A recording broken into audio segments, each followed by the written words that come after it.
Johnny, a scrappy, broad-shouldered Terran, met his executioner's gaze with a smirk that seemed entirely inappropriate for someone about to die. His dark brown hair was tousled, his flight jacket torn at the sleeve, but he held himself with the relaxed confidence of a man who had just ordered a drink at a bar rather than one about to face the end. He shifted his weight slightly, testing the restraints for the 100th time, not in desperation, but out of sheer habit. Captain Drell cleared his throat and raised a slender, clawed hand. The gathered crowd quieted. Somewhere in the back, a reptilian aristocrat adjusted the elaborate gold filigree on his robe. Murmurs rippled through the audience as holodrones positioned themselves for the best angles, broadcasting the event across every Imperial system. "Let this be a lesson," Drell intoned, his voice carrying with the authority of a man who had delivered this speech before. "The Galactic Empire is merciful, but we are not to be trifled with. This human, this insignificant smuggler, defied the law, dealing in illicit Terran artifacts, disrupting the sanctity of Imperial customs, and undermining the moral fiber of our great civilization." Johnny coughed. "You guys really have a problem with cassette tapes, huh?" A murmur of irritation rippled through the gathered elite. The execution was supposed to be ceremonial, dignified, a precise display of the Empire's ability to eradicate defiance. They hadn't accounted for the fact that humans, even in the face of death, refused to shut up. Drell inhaled sharply, suppressing his irritation. "Your kind's irreverence is precisely why you remain a primitive species, barred from true civilization. Your technological growth is erratic. Your societies are built on impulse, war, and chaos. You thrive on unpredictability rather than order." Johnny shrugged as best as the restraints would allow. "We also thrive on barbecue and loud music, but I don't see why that's a problem." Drell sighed, signaling to the execution officer, a burly, tusked Xylogen standing at the lever of the high-tech gallows. A thin energy noose had already formed around Johnny's neck, glowing an ominous blue. "John McAllister of Earth," Drell continued, ignoring the interruption, "you are sentenced to execution by public suspension. Your remains will be disposed of, and your existence forgotten. Do you have any final words?" The audience leaned forward slightly, expecting something akin to desperation or defiant curses. What they got instead was Johnny grinning like he had just won a bet. "Yeah," he said, tilting his head as best he could within the constraints of the energy loop. "You guys really screwed up." Drell arched a ridged brow. "Oh." Johnny nodded. "Yeah. See, you didn't just kill any random human today. You killed me. And that means my wife is going to come looking for you." The statement lingered in the air for a moment, a strange, uncomfortable silence settling over the plaza. It wasn't the words themselves that made the moment peculiar.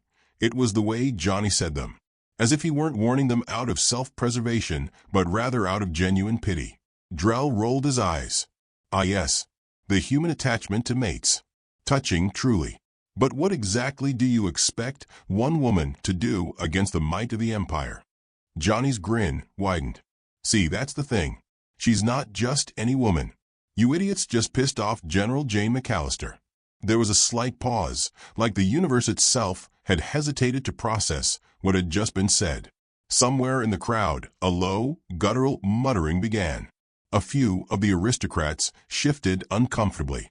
Others murmured to their neighbors, their expressions ranging from confused to mildly amused. The name carried weight, but many still assumed it was some minor military figure, a widow seeking vengeance, nothing more. Drell let out an exaggerated sigh. "Touching. I assure you, she will be given the same treatment as you if she dares step foot in Imperial space. Execute the prisoner." The Xylogen officer pulled the lever. The energy loop tightened in an instant, yanking Johnny upwards with a sharp, final snap. His body jerked once, then went still. The holodrone zoomed in, capturing the exact moment of his demise, ensuring it would be broadcast across the stars. The execution was done. There was a moment of solemn quiet, a satisfied murmur from the gathered elite. Captain Drell allowed himself a slight smirk. Another nuisance dealt with. Another example set. He turned to leave, and that was when his communicator chirped. He frowned, flicking the small hollow device embedded in his wrist. The Empire rarely interrupted ceremonial events. The moment the screen blinked to life, a low, panicked voice filled the air. Sir, we have a problem." Drell sighed. "What now?" "The human, General McAllister. She's already in Imperial space." Drell's body stiffened. "Impossible. No ship has." "She didn't bring a ship," the voice interrupted. "She came in a drop pod. Sir, she landed in the middle of Central Command." There was a long, frozen pause. Drell's mouth opened, closed, then opened again. "What?" "Sir," the voice cracked slightly. "She just took out 3 security divisions." Drell's stomach dropped. He turned back to the execution site, looking at Johnny's body. That smirk was still frozen on the dead man's face, as if he had died knowing something that the rest of the galaxy was only now beginning to understand. Drell swallowed hard. A sudden explosion rocked the plaza. The holoscreens flickered violently, static overtaking the Imperial news broadcast. The alien aristocrats gasped in alarm, craning their necks toward the sky. A second explosion followed. The sky above Rigner burned as debris rained down from the heavens. The unmistakable wreckage of an Imperial battleship tumbled through the atmosphere, spinning wildly before slamming into the outer city districts. Drell's communicator crackled again, but this time it wasn't a panicked officer. It was something far worse. A woman's voice. Low, unrushed, absolutely, horrifyingly calm. "Hey there," the voice drawled. "Just wanted to let you know, you just killed the wrong guy." The communicator cut off. Drell turned sharply to his officers. "Deploy the fleet. I want every available unit on." The third explosion struck closer, rattling the ground beneath his feet. The towering spires of the Imperial Palace shimmered in the distance, a column of smoke rising from its eastern wing. Drell's mind raced. This wasn't a coordinated military assault. This was vengeance. And for the first time in his life, standing in the wake of the destruction he had unwittingly set into motion, Captain Drell understood something that no one in the Empire had considered before. The most dangerous thing in the universe wasn't a fleet. It wasn't technology. It wasn't even war. It was an angry human woman with nothing left to lose. And she had just arrived. The Imperial Treasury on Rigner was a fortress of absurd opulence. The architecture was needlessly extravagant, designed less for efficiency and more as a monument to the Empire's belief in its own superiority. Its vast spires loomed over the capital, polished to a gleaming white, an ostentatious contrast to the gray, industrial sprawl below. It was a place built on arrogance, protected by walls infused with quantum shielding, guarded by an elite force that had never known failure. That was about to change. Inside a cramped, dimly lit maintenance corridor beneath the Treasury, General J. McAllister adjusted the strap of her combat vest, cracking her neck as she listened to the final mission rundown from her team. The air smelled of coolant and machine oil, the muffled hum of the city's infrastructure vibrating through the walls. Somewhere above them, the Empire continued on as if nothing had happened, as if they had not just executed the husband of the deadliest woman in human military history. Rosa Vasquez was hunched over a portable hacking console, her dark eyes flicking across the lines of alien code that scrolled across the screen. The faint blue glow of the monitor cast sharp shadows across her face, accentuating the cybernetic implants along her temple. She tapped furiously at the keyboard, fingers moving with practiced precision. "They went all out on security," she muttered, chewing on the end of a worn-out stylus. "You'd think they were trying to keep something important locked up in here." "They are," Duke O'Connor grinned, cracking his knuckles. "And we're about to steal it." Jane smirked. "We're not here to steal anything." Duke gave her a sideways glance. "We're not." "No," she said, tightening the strap on her rifle.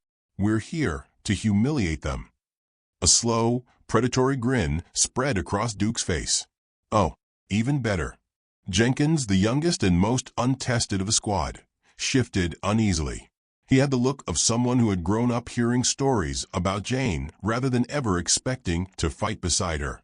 "Ma'am, with all due respect, shouldn't we be prioritizing getting out of here alive?" Jane shot him a look. "That's loser talk." Jenkins opened his mouth, hesitated, then closed it. He had a feeling questioning her leadership was going to get him punched before the Empire even got the chance. Rosa snorted.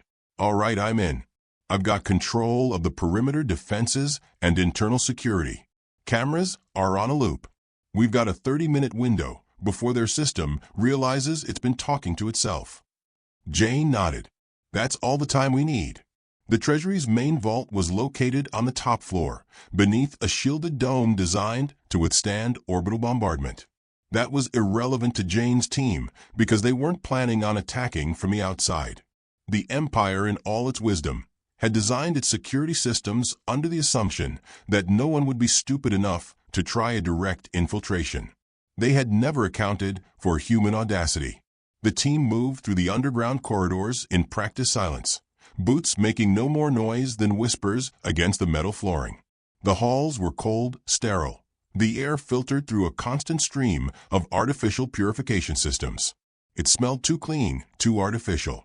Jane had always hated places like this, sterile and perfect, with no understanding of chaos. Duke took point, his massive frame moving surprisingly quietly for someone who specialized in making things explode. Jenkins followed, trying his best to mimic Duke's movements without tripping over his own feet. Rosa stayed close to Jane, her fingers never straying far from the trigger of her modified pulse pistol. They reached an access panel near an employee maintenance shaft, and Rosa tapped a quick sequence into her wristpad. The door slid open with a soft hiss, revealing a vertical tunnel lined with service rungs. Above, the faint sound of distant footfalls echoed from the unseen levels of the Treasury. Jane gestured toward it. "Up we go." Jenkins stared at the long climb. "There's no elevator." Rosa smirked. "There was. I turned it off." Jenkins exhaled sharply but didn't argue. He grabbed onto the rungs and began the climb. The ascent was slow, deliberate, each movement controlled to avoid making unnecessary noise. They reached the top after what felt like an eternity, emerging in a shadowed alcove just outside the vault's main corridor. Jane peered around the corner. 2 Imperial guards stood at the entrance, clad in sleek, dark armor, weapons held in a relaxed, but still deadly grip. The Empire's elite, trained, efficient, and completely unprepared for what was about to happen. She glanced at Duke. He grinned. "May I?" Jane motioned him forward. Duke moved like a boulder given sentience, all brute force and unstoppable momentum. He stepped into view, and before the guards could react, he launched himself forward. The first soldier had just enough time to widen his eyes before Duke's fist slammed into his faceplate, sending him crashing into the opposite wall with enough force to crack the paneling. The second guard managed to raise his rifle, but Rosa was faster. A single suppressed shot from her pistol caught him in the side of the helmet, and he dropped without a sound. Jenkins stared at them. That was efficient. Jane dusted off her gloves. "We practice." The vault's door loomed ahead, a massive, circular construct made of reinforced alloy. It pulsed with faint energy, the biometric scanner at its center glowing with alien script. Rosa pulled out a small, rectangular device and slapped it onto the scanner. The screen flickered, then distorted, glitching wildly. "Okay," she said, adjusting her wristpad. "Give me 10 seconds." A chime echoed through the corridor. The vault door slid open. Jenkins blinked. That was fast. Rosa grinned. "You think I'd make us climb all that way without having an instant override?" The room inside was a monument to excess. Rows upon rows of secured storage crates, data terminals, and currency vaults lined the walls, containing the accumulated wealth of the Empire. But they weren't here for any of that. Jane strode past the stacks of credits and priceless artifacts, heading toward the central data console. This was what they needed. Not just money, but proof, records of corruption, war crimes, hidden betrayals. Information was always the deadliest weapon. She inserted a data drive into the console and tapped her communicator. "Rosa, make sure this thing copies everything. We're going to let the entire galaxy know what kind of hypocritical parasites these people are." Rosa set to work, fingers dancing over the controls. Jenkins wandered too close to one of the artifact cases and peered inside. Why is there a box of cassette tapes in here? Jane glanced over. Her stomach clenched. She walked over and examined the case more closely. Inside, neatly arranged in preservation foam, were rows of old Earth cassette tapes, Johnny's tapes. The same ones he had been accused of smuggling. Her fingers tightened into a fist. He had died for this? The Empire had executed her husband over a box of goddamn music? She turned back toward the vault entrance.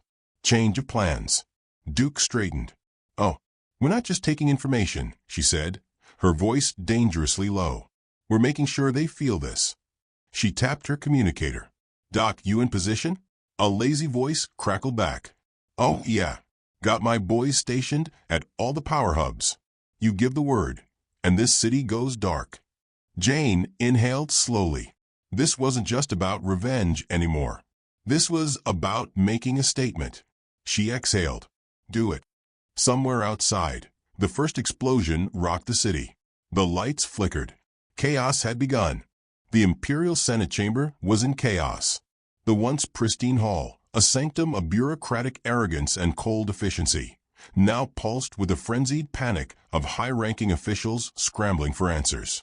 Holoscreens flickered with emergency alerts. Security feeds displayed riots breaking out in the streets, and the distant echoes of explosions rattled the domed ceiling.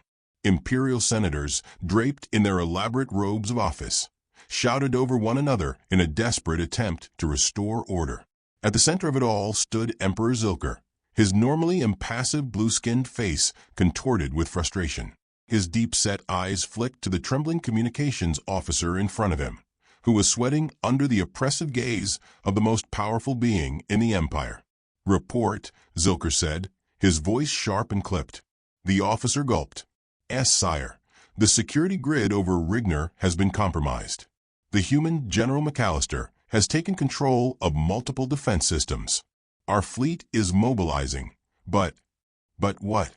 Zilker's patience was thinning. The officer hesitated, then cleared his throat. "But she isn't using conventional warfare tactics, Your Excellency. We don't know what she's doing." Zilker's brow furrowed. "Explain." The officer swallowed again, as if debating whether delivering this particular piece of information was a good way to keep his head attached to his shoulders. He tapped a few buttons on his holopad, bringing up a feed of the chaos unfolding across the capital. At first, it seemed like standard insurgency. Small squads of human operatives sabotaging Imperial facilities, explosions targeting key infrastructure, mass communications spreading propaganda. But as Zilker watched, his eyes narrowed at the method of execution. He saw human soldiers dumping an obscene amount of something labeled caffeine powder into the Imperial water supply, rendering entire blocks of civilians jittery and erratic. He saw a human in battle armor planting motion-activated boomboxes in public spaces, each one blaring strange, bass-heavy Terran music that sent entire platoons of guards into a confused panic. He saw propaganda holoscreens displaying scenes from ancient Earth war films, scenes that had somehow convinced frightened alien civilians that the humans were not just an insurgency, but otherworldly titans who could not be stopped. And then there was the message that had been hacked into every major broadcast network in the system. A simple looping statement, delivered in the slow, measured voice of Jane McAllister. "You killed my husband over cassette tapes. Now I'm going to take your empire over a joke." Zilker's grip tightened on the railing. The humans weren't fighting them with brute force. They were mocking them, degrading them, stripping away their illusion of control with the most ridiculous form of warfare he had ever seen. This was not how war was fought. He turned sharply to his high command. "Deploy the fleet. Wipe them from the city." Admiral Kret, a towering insectoid with shimmering black chitin, hesitated. "Your Excellency, we." Zilker's glare could have melted steel. "Do it." The Admiral bowed stiffly and relayed the order. Above Rigner, the Imperial fleet descended like a storm. Thousands of warships streaking through the sky, their weapons charging. Squadrons of sleek fighter craft deployed in tight formations, their pilots locked onto targets across the city. And then, just as they prepared to fire, something very unexpected happened. The fleet's communications went dead. For several agonizing seconds, nothing but static filled the bridge of every warship. No commands, no coordination, just dead air. And then a single, unexpected sound crackled through the channels. Music. A slow, rhythmic drumbeat, followed by a deep, smooth voice crooning words that made absolutely no sense to any of the alien captains listening. Never gonna give you up, never gonna let you down. A ripple of confusion spread through the fleet as the entire Imperial communication network was hijacked. Every screen, every radio frequency, every command terminal. The image of a grinning, pale-skinned human man filled every viewport. General J. McAllister had just rickrolled the entire Imperial armada. And then the real attack began. From hidden launch sites across the city, a series of high-speed projectiles tore through the air, but they weren't standard warheads. They were modified human garbage pods, repurposed with military-grade propulsion systems and launched at ludicrous speeds toward the flagship destroyers. Admiral Crett barely had time to react before a vending machine full of soda cans impacted the bridge of a ship, shattering the viewport and sending a wave of carbonated destruction cascading across the command deck. Other ships fared no better. A transport carrier's shields were breached, not by missiles, but by an entire dumpster filled with banana peels that clogged the primary thrusters. A battleship's targeting systems were completely overridden by a software virus that forced it to display looping clips from Die Hard. Down on the surface, the human ground forces were proving just as unorthodox. Duke O'Connor led a charge through the main garrison, wielding what should have been a standard plasma rifle, but had been modified to fire high-pressure rounds of hot sauce. Every unlucky Imperial soldier hit by the blasts collapsed in agony, clawing at their faces, as the brutal sting of capsaicin overwhelmed their nervous systems. Jenkins, who had finally stopped questioning why humans fought the way they did, had taken control of an abandoned alien hover tank. But rather than use its devastating energy cannons, he had hot-wired it to do one thing, and one thing only: blare old Earth rock music at deafening volume while he plowed through enemy fortifications.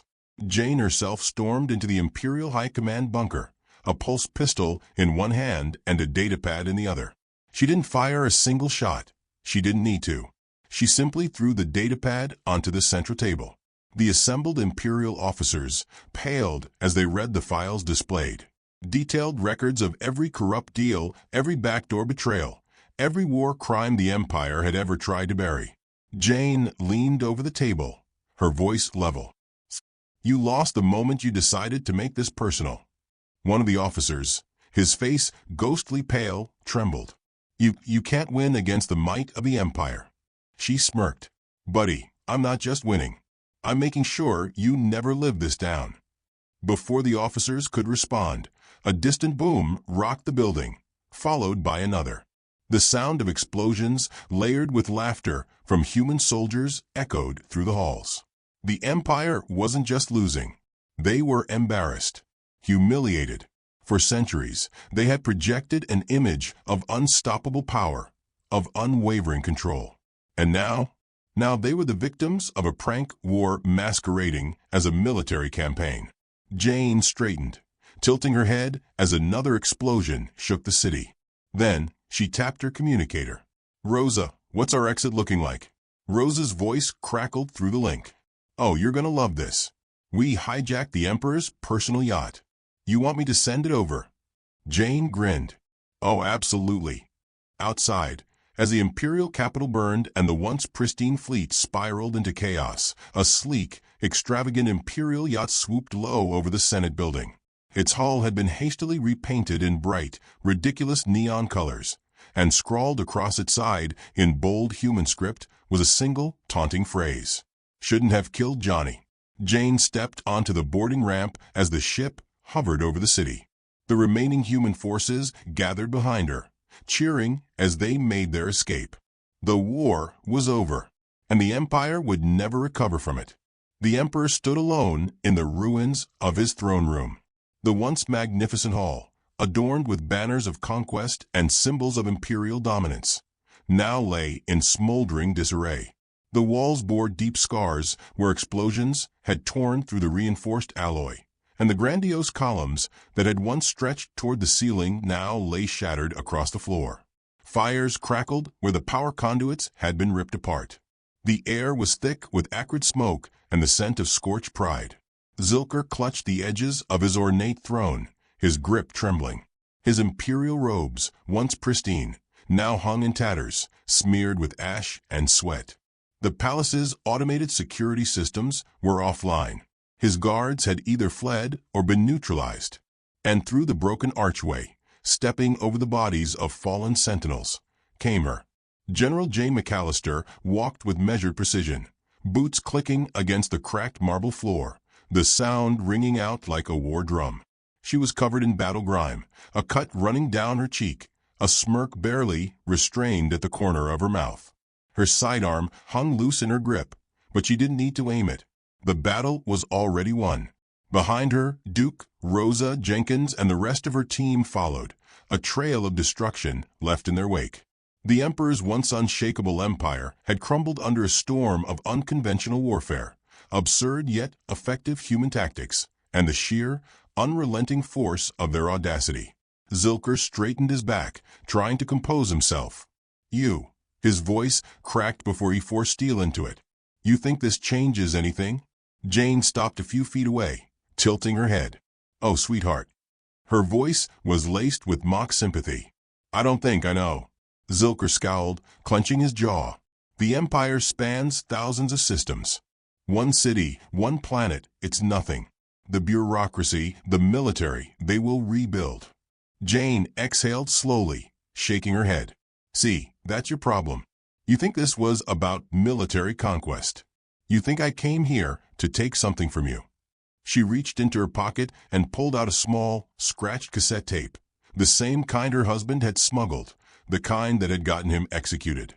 "You killed Johnny over this," she continued, tossing it onto the Emperor's lap like a worthless trinket.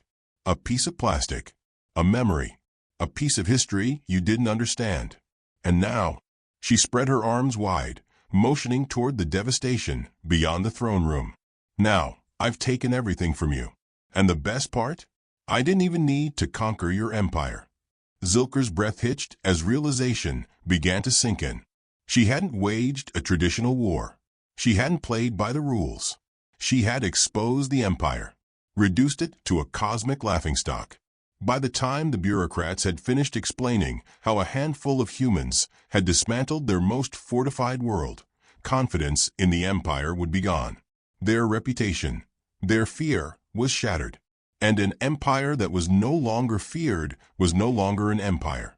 He looked past her toward the open sky, where his once great fleet hung in humiliating defeat. Most of the warships weren't even destroyed. They had been hijacked, sabotaged, or simply abandoned by crews who had realized there was no point in fighting a war they had already lost. And to make it worse, half the ships still functional had been defaced with crude human graffiti, phrases like "Galactic losers," "We came, we saw, we trolled," and the most humiliating of all, the one painted across his personal battlecruiser. Should have just given back the damn tapes. Zilker's fingers curled into fists.